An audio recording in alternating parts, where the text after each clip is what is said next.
ฟาร์มจิริบันหอมจอมทองเมืองหาดทรายฟองอนุบาลเนาะเริ่มแตกมาแล้วมื้อนี้ก็ได้นะเริ่มทยอยแตกออกมาละเริ่มแตกออกมาแล้วนี่เริ่มแตกออกมาแล้วแตกเป็นตัวมาแล้ว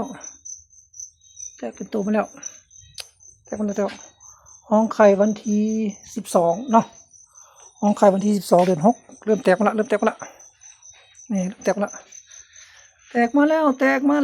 ห้องไข่วันที่12เดือน6แตกมาแล้วประมาณนี้ปานนี้นี่อนุบาลเนาะการอนุบาลจิริน้อยฟาร์มจิริบันหอมจอมทองมหาไซฟองนครหลวงเวียงจันทร์เนาะ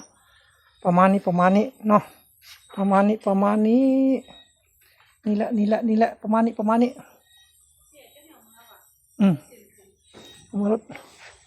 เริ่มแตกแล้วนี่หลายรุ่นจิริบันหอมเนาะฟาร์มจิริบันหอมมีหลายรุ่นตอนนี้มีหลายรุ่นเลยพยายามแบบนี้อาทิตย์ละครั้งเนาะอาทิตย์ละเทื่อเก็บ2-3 คอกไปทีละเทื่อ2 คอกไปเนาะประมาณนี้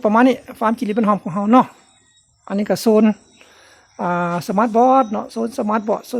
ดประมาณนี้นี่แหละประมาณนี้